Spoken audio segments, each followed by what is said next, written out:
जय गुरु जी, शुक्राना गुरु जी। जय गुरु जी संगत जी।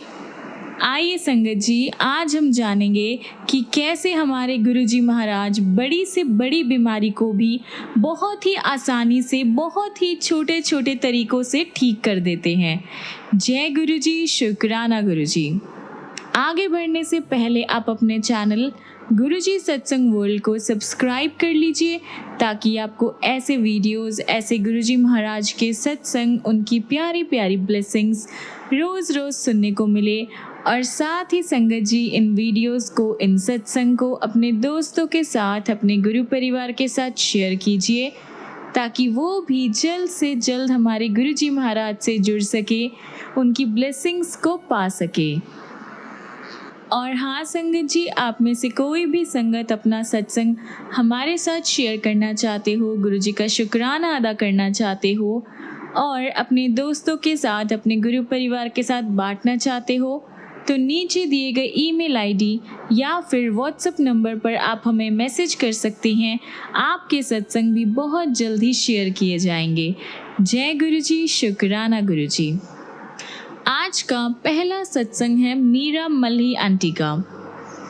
मैं सोचती हूँ, अगर बूंद को सागर का वर्णन करने को कहा जाए तो वह क्या कह सकती है।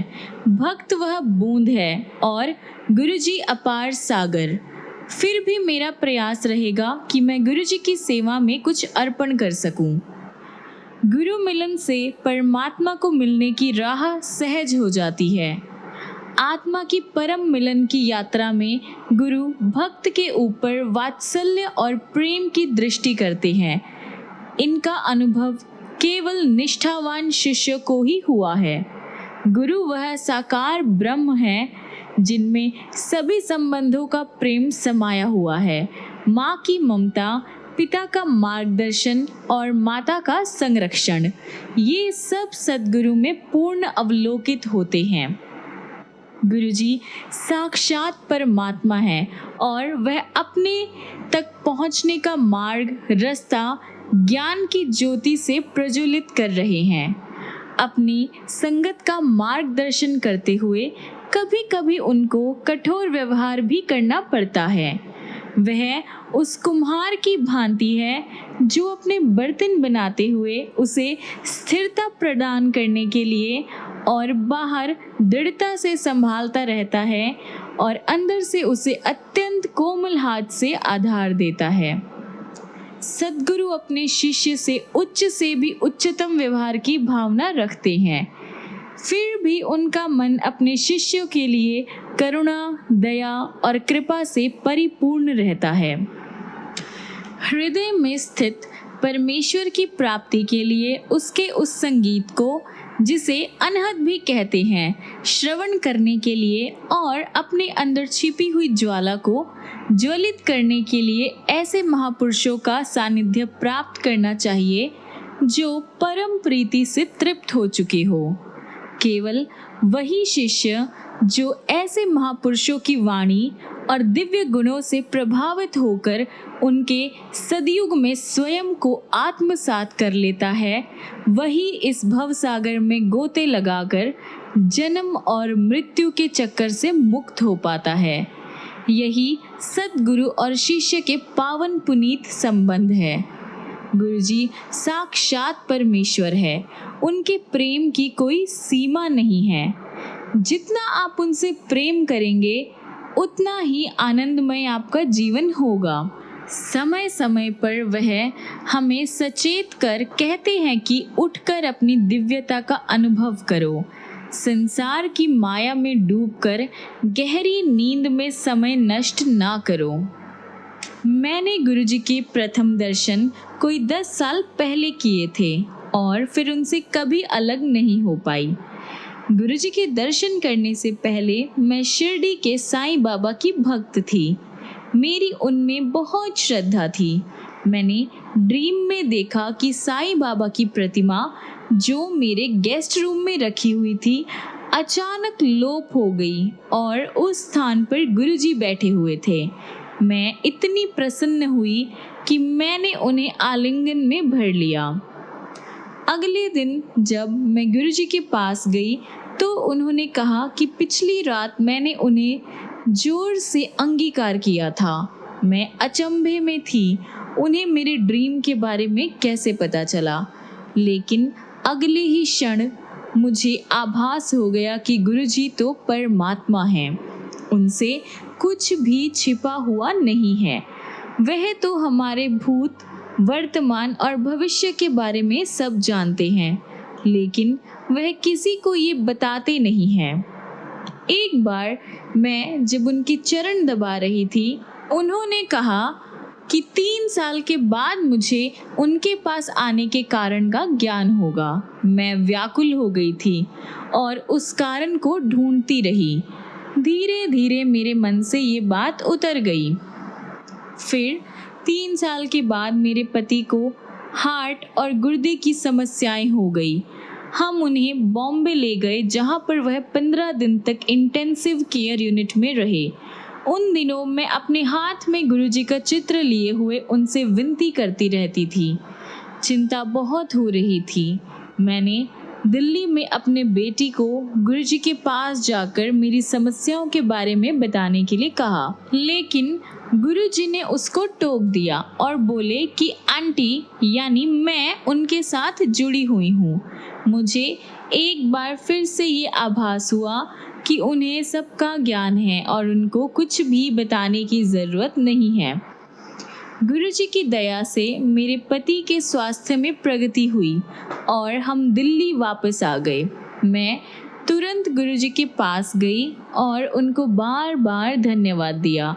तो वह बोले कि मेरे पति को न्यू लाइफ ब्लेस की है उन्होंने, इसलिए उन्होंने मुझे अपने पास बुलाया था। हम जानते हैं कि जन्म और मृत्यु तो सृष्टिकर्ता के हाथ में है। यदि वह ऐसा करे तो स्पष्ट है कि वह स्वयं वही है। एक बार मैं गिर पड़ी थी, जिससे मेरी टांग की सर्जरी हुई थी। उसके बाद मेरे पैर में निरंतर दर्द बना रहता था। मेडिसिन्स कोई भी काम नहीं कर रही थी। जब मैंने ये प्रॉब्लम गुरुजी के सामने रखी तो उन्होंने मुझे पान के पत्ते अभिमंत्रित करके दिए। मुझे उन्हें पीस कर दर्द वाली जगह पर लगाना था, लेकिन ऐसा करने से मेरा दर्द बहुत ज़्यादा बढ़ गया। मैं रोते रोते गुरुजी के पास गई तो उन्होंने कहा कि इस तरह से मेरा सारा दर्द निकल रहा है। कुछ ही दिनों में पूरी वेदना समाप्त हो गई और फिर 3 साल तक कुछ नहीं हुआ। अचानक एक दिन वह पीड़ा फिर से होने लगी। गुरुजी उस टाइम जलंधर में थे और मैं दुविधा में थी कि क्या करूं। मेरी बहन ने एक डॉक्टर से टाइम ले लिया। मैंने गुरुजी से निवेदन किया कि यदि वह होते तो मुझे इसकी ज़रूरत नहीं होती। मैंने उनसे डॉक्टर से नियुक्त समय पर साथ रहने के लिए विनती की। घबराते हुए मैं डॉक्टर के पास गई। मैंने उनको पूरा हाल बताया और ये भी कहा कि 3 साल से मैं कोई मेडिसिन नहीं ले रही हूँ। उन्होंने जब पूछा कि मैं किसका ट्रीटमेंट ले रही हूँ तो मैंने उन्हें गुरुजी के बारे में बताया। ये सुनकर उन्होंने अपने ब्रीफकेस में से गुरुजी का चित्र निकाला और पूछा कि क्या ये वही है। मेरे सामने मेरी समस्या के उत्तर में गुरुजी थे। मैं बहुत ही ज़्यादा इमोशनल हो गई और मेरी आंखों से आंसू बहने लगे। डॉक्टर ने मुझे हौसला दिया, आश्वासन दिया और कहा कि गुरुजी के होते हुए मुझे कोई भी चिंता करने की ज़रूरत नहीं है। उनके रहते हुए वह स्वयं और कुछ नहीं कर सकते। मैं घर लौट आई और धीरे धीरे मेरी पीड़ा समाप्त हो गई। कोई सोचेगा कि ये कैसे संभव है। ये तो गुरु कृपा का एक बहुत ही छोटा सा नमूना है। उनकी सभा में हमारा सीमित विज्ञान हार जाता है। गुरुजी तो वेदना ड्रीम में भी ख़त्म कर देते हैं। मेरे एक घुटने में दर्द हो रहा था। मैं अपने पारिवारिक डॉक्टर के पास गई तो उन्होंने एक्सरे और कुछ दर्दनाशक मेडिसिन लेने के लिए कहा। उसी रात गुरुजी मेरे ड्रीम में आए और उन्होंने मेरा हाल पूछा। मैंने उन्हें अपने घुटने की पीड़ा के बारे में बताया तो उन्होंने वहाँ पर अपना हाथ रखा। प्रातः यानी सुबह उठने पर वहाँ कोई दर्द नहीं था। गुरुजी अपनी संगत से इतना ज़्यादा प्रेम करते हैं, इतना घनिष्ठ संबंध रखते हैं कि वह उनके मन की बातें भी पढ़ लेते हैं। एक संगत में गुरुजी अपने चित्र बांट रहे थे। पहले उन्होंने मुझे एक चित्र दिया। उसे लेकर जब मैं जा रही थी तो उन्होंने मुझे बुलाकर मेरी बहनों के लिए 6 चित्र और दिए। मेरे मन में विचार आया कि मेरी एक बहन की तो मृत्यु हो चुकी है। मेरे ये सोचते ही उन्होंने मुझे अपने पास बुलाया और बोले, एक चित्र मेरे से वापस लेकर साथ में बैठी एक अन्य संगत को दे दिया। गुरुजी को कंप्लीट सरेंडर के लिए, उनसे दृढ़ संबंध स्थापित करने के लिए पहले श्रद्धा का बीज बोना पड़ेगा। बीज के पनपने पर विश्वास का अंकुर फूटेगा। फिर उस बेल के सहारे गुरुजी के चरणों में समर्पण करें। उसके बाद दिव्यता का वास्तविक आभास होगा और सद्गुरु की कृपा से असंभव भी संभव हो जाएगा। गणेश आरती में एक दोहा है, अंधन को आंख देत, कोढ़िन को काया, बांझन को पुत्र देत, निर्धन को माया। गुरुजी की सभा में ये चारों बातें यथार्थ होती हुई देखी जा सकती है।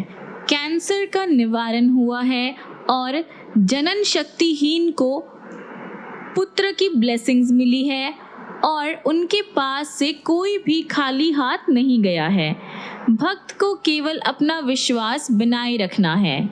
गुरुजी शिव अवतार हैं। वह इस लोक में केवल हमें आशीर्वाद देने आए हैं, परंतु गुरुजी ने चेतावनी दी है कि उन्होंने कोई दुकान नहीं खोली हुई है जिसमें कोई भी आकर उनके चरण स्पर्श कर कुछ भी ले जा सकता है। उनकी कृपा के लिए उसका अधिकारी होना नितांत आवश्यक है। कभी कभी गुरुजी अपने दुख भी व्यक्त करते हैं। वह कहते हैं कि जो भी आता है वह भौतिक वस्तुओं के लिए निवेदन करता है, वास्तविक आशीष कोई नहीं मांगता। गुरु प्रेम, श्रद्धा, गुरु में दृढ़ निष्ठा, उनमें पूर्ण समर्पण और विश्वास। मैं आपसे नम्र निवेदन करती हूँ कि यदि आपको गुरुजी से कुछ आकांक्षा है तो उनकी चरण धूलि मांगिए, उनके दर्शन के लिए विनती कीजिए और प्रत्येक सांस में उनको स्मरण कीजिए। कभी कभी प्रेम से वह मुझे मीरा कहकर संबोधित करते हैं। मेरा विश्वास है कि उनको देखकर हर एक व्यक्ति पहली भेंट में ही उनका प्रशंसक हो जाता है। उनके दर्शन कर प्रायः मेरे चक्षुओं से आंसू प्रवाहित होने लगे। ये देखकर एक बार मेरी बेटी ने मुझे डांटा और कहा कि लोग सोचेंगे कि आप पर न जाने कितनी आपदाओं का बोझ है। मैंने उसको समझाने का प्रयास किया कि मैं रोती नहीं हूँ, मेरा मन उनको देखकर प्रेम विहल हो जाता है और आंसू अपने आप ही बहते हैं। मेरी बेटी को कोई भी तर्क स्वीकार नहीं था और उसने मुझे अपने आप पर संयम रखने के लिए कहा। थोड़ी देर में जब मैंने अपनी बेटी को रोते हुए देखा तो मैंने उससे कारण पूछा। उसने जवाब दिया कि उसे पता नहीं था कि वह क्यों रो रही है। मैंने उसे बताया कि गुरुजी ने उसको अपनी प्रीति भाव का अनुभव करवाया है। वैलेंटाइंस डे पर मैंने पूजा स्थल पर दिया जलाया। मैंने गुरुजी से कहा कि उनसे मिलने के बाद मैंने किसी से इतना प्रेम नहीं किया है। मैंने उनको बताया कि वही मेरे वैलेंटाइंस है और इस दिन उपहारों का आदान प्रदान होता है। मैंने कहा कि मेरे पास अपना तो कुछ भी नहीं है जो उनको समर्पित कर सकूं। सब कुछ तो उन्हीं का दिया हुआ है। क्या वह मेरे प्रेम के आंसू स्वीकार करेंगे? लेकिन बदले में मैं उनसे कोई उपहार की आशा करूंगी। उस रात को गुरुजी मेरे ड्रीम में आए। उन्होंने अपने गले से एक गुलाब के फूलों की माला निकालकर मेरे गले में डाल दी। वह सबसे उचित उपहार था। वास्तव में उनकी लीलाओं का कोई अंत नहीं है। कुछ दिन पहले गुरुजी मेरठ गए थे और हमें उनके साथ जाने का सौभाग्य प्राप्त हुआ। गुरुजी को उसी रात को लौटना था।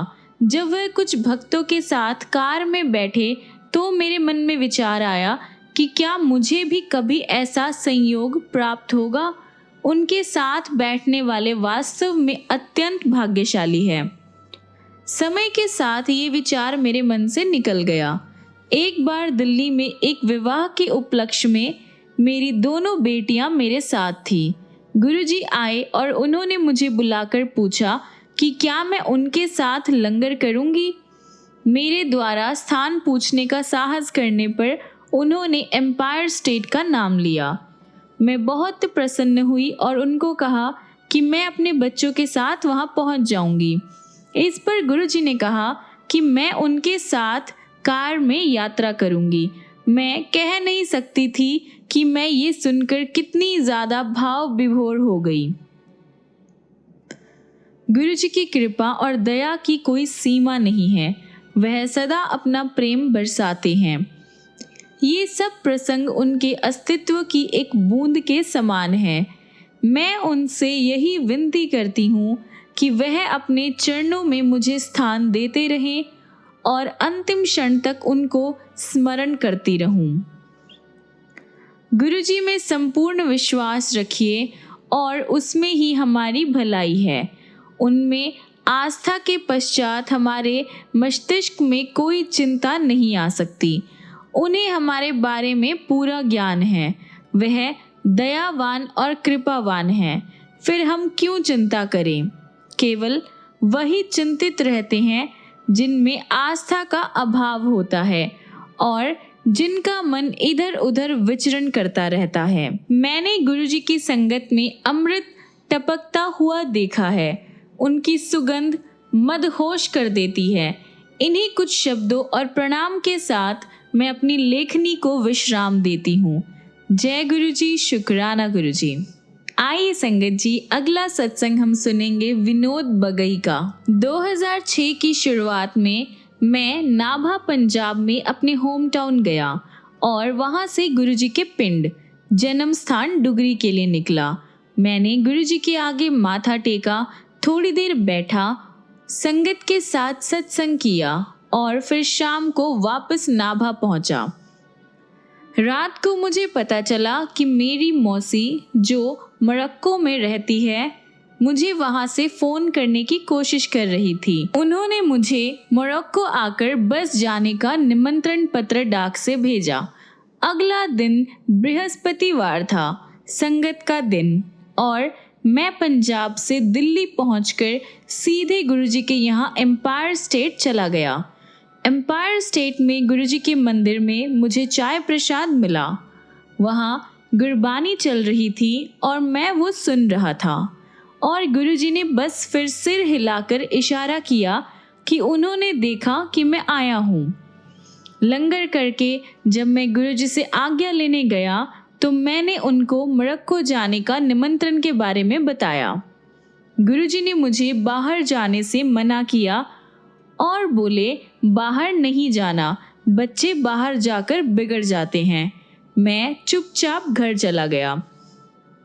अगले दिन मैं वीज़ा के लिए एम्बेसी गया पर मेरी अर्जी अस्वीकृत कर दी गई क्योंकि उन लोगों को लगा कि मैं अभी कम उम्र का था और उन अधिकारियों को डर था कि वीज़ा की समाप्ति के बाद मैं वापस नहीं आऊँगा। हमने बहुत कोशिश की पर हमारा काम नहीं बना। 20-25 दिन बाद मैं फिर गुरुजी के पिंड और नाभा गया। मुझे पता चला कि मेरे लिए एक और निमंत्रण पत्र आया है। अगले दिन मैं गुरुजी के पास गया और उन्हें ये बात बताई तो गुरुजी बोले, जा जा। मैंने गुरुजी का शुक्रिया किया और वीज़ा के लिए फिर से एम्बेसी गया। वह अफसर जिसने पिछली बार मेरी अर्जी अस्वीकृत कर दी थी मुझे देखकर मुस्कुराया। मेरा हंसमुख बर्ताव देखकर वह विस्मित था। एक बार अर्जी स्वीकारी ना जाने पर किसी को भी एक तनावपूर्ण व्यवहार की अपेक्षा होती है, लेकिन गुरुजी की मंजूरी मिलने के बाद मैं आश्वस्त था कि परिणाम अच्छा होगा। गुरुजी के आशीर्वाद से मेरे पासपोर्ट पर 2 महीने की वीज़ा की स्टैंप लग गई। उसके बाद मैं 2 देशों की यात्रा पर गया और ठीक 2 महीने बाद लौटा। ये महज एक इत्तेफाक नहीं था कि दोनों बार नंबर 2 था। मेरी यात्रा की अवधि और देशों की संख्या जहां मैं गया। आखिरकार गुरुजी ने मुझे जाने के लिए 2 बार कहा था, जा जा। एक अंकल जो मुझसे पहले देश के बाहर गए थे, उनको एयरपोर्ट पर 9 घंटे इंतज़ार करवाया गया था और उन्होंने फ़ोन करके मुझे आगाह किया था कि एयरपोर्ट पर बहुत कड़ी जांच हो रही थी और मुझे सावधानी बरतनी चाहिए। मैंने उनसे कहा कि मैं गुरुजी के आशीर्वाद से जा रहा था और मुझे चिंता करने की कोई ज़रूरत नहीं थी। इसके बाद की घटना मेरी श्रद्धा के अनुकूल हुई। मुझे एयरपोर्ट पर 9 मिनट भी इंतज़ार नहीं करवाया गया और मैं अपनी मंजिल सकुशल और आराम से पहुंचा। ये सब गुरुजी के आशीर्वाद से ही हुआ। नवंबर 2006 में मैं अपने दोस्त के साथ वैष्णो देवी गया। गुरुजी के आशीर्वाद से हमारी यात्रा आरामदायक और सुरक्षित रही।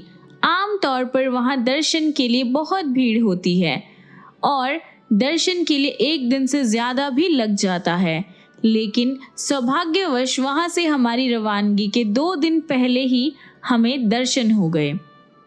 पर क्योंकि ट्रेन में आरक्षण मिलना बहुत कठिन होता है, हमने अपनी वापसी की टिकट पहले ही करा दी थी। अब क्योंकि हम दर्शन पहले ही कर चुके थे, हमने अपनी वापसी के सफ़र की तिथि आगे कराने का निश्चय किया।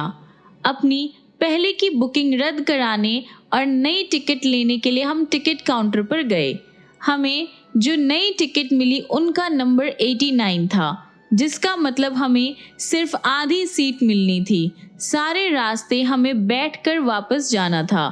क्योंकि मैं दिल्ली में रेलवे में कॉन्ट्रैक्टर हूँ, मैंने रेलवे में अपने एक जानकार को फ़ोन किया, लेकिन मुझे कहा गया कि लोगों की बहुत भीड़ होने के कारण टिकट कंफर्म होना मुमकिन नहीं था। मैंने अपने जानकार को कहा कि अब सीट के लिए मैं उच्चतम अधिकारी गुरुजी से निवेदन करूंगा। मेरा साथी अचंभे में था कि इस संकट से हम कैसे निकलेंगे। मैंने उससे कहा कि चिंता करने की कोई ज़रूरत नहीं थी और गुरुजी के आशीर्वाद से सब ठीक हो जाएगा। मैंने ऊपर आकाश की ओर देखकर गुरुजी से प्रार्थना की। मैं बोला कि यहाँ आते टाइम तो हमें पूरी सीट मिली थी, लेकिन वापस जाते टाइम हमारे पास सिर्फ आधी ही सीट है।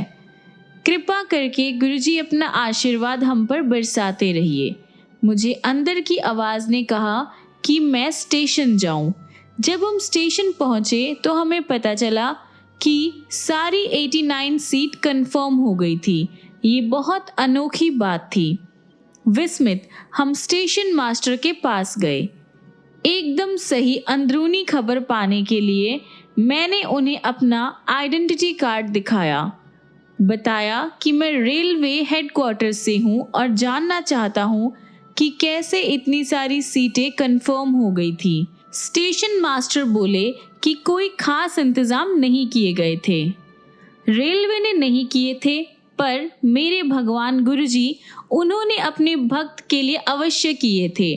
अब हमें चिंता करने की कोई ज़रूरत नहीं थी, क्योंकि हमारी रिजर्वेशन कंफर्म हो गई थी।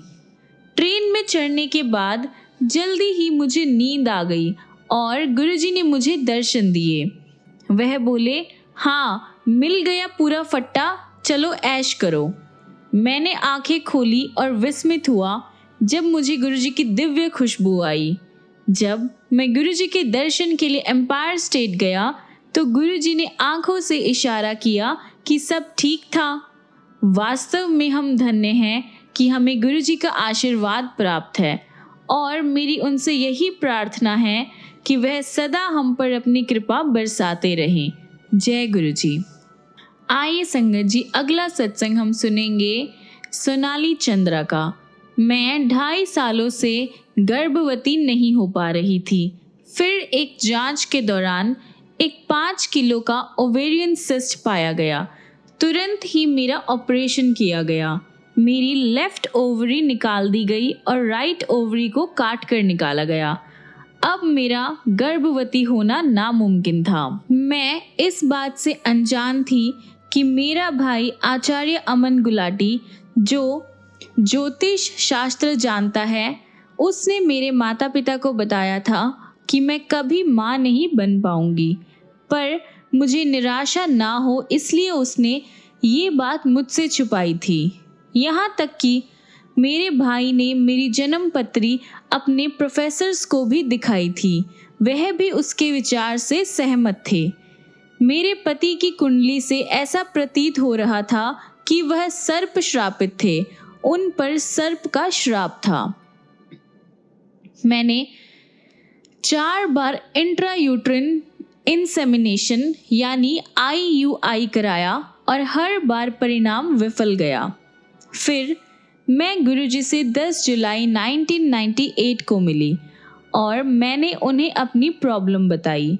पहले तो गुरुजी ने मुझे डांट लगाई, ये कहते हुए कि उन्होंने दुकान नहीं खोली है, लेकिन उसी शाम जब मैं जा रही थी उन्होंने मुझे कहा कि मेरा काम हो गया है और वह बोले कल्याण हो तेरा।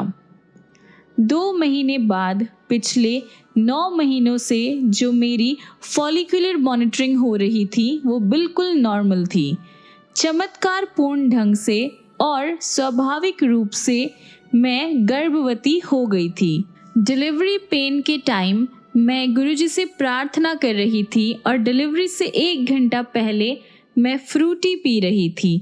मुझे ना के बराबर दर्द हुआ। मेरी प्रेगनेंसी बिना किसी परेशानी के निकली। 3 मई 1999 को मेरी नॉर्मल डिलीवरी हुई। गुरुजी ने मेरा भाग्य बदल दिया और एक नन्ही लड़की देकर मुझे धन्य कर दिया। मेरे भाई के प्रोफेसर्स, जिनका विचार था कि मेरा माँ बनना नामुमकिन था, हैरान हुए और बोले कि इसमें गुरु कृपा स्पष्ट थी। दूसरे प्रोफेसर बोले यह स्पष्ट ईश्वरीय इनायत का उदाहरण था। नामकरण रस्म के अनुसार मेरी बेटी का नाम 9 अक्षर से शुरू होना था, पर मैंने यह गुरुजी पर छोड़ दिया। मैंने उन्हें बताया तक नहीं कि बच्चे का नाम 9 से रखना था, पर गुरुजी तो अंतर्यामी हैं। उन्होंने मेरी बेटी का नाम नताशा रखा। गुरुजी से मिलना मेरी जिंदगी का सबसे अच्छा अनुभव रहा है। जय गुरुजी, शुक्राना गुरुजी। आइए संगत जी, हम अपने आज के सत्संग को यहीं पर विराम करते हैं। खत्म करने से पहले गुरुजी महाराज का मंत्र जाप करते हैं। ओम नमः शिवाय, शिवजी सदा सहाय। ओम नमः शिवाय, गुरुजी सदा सहाय। ओम नमः शिवाय, शिवजी सदा सहाय। ओम नमः शिवाय, गुरुजी सदा सहाय। ओम नमः शिवाय, शिवजी सदा सहाय।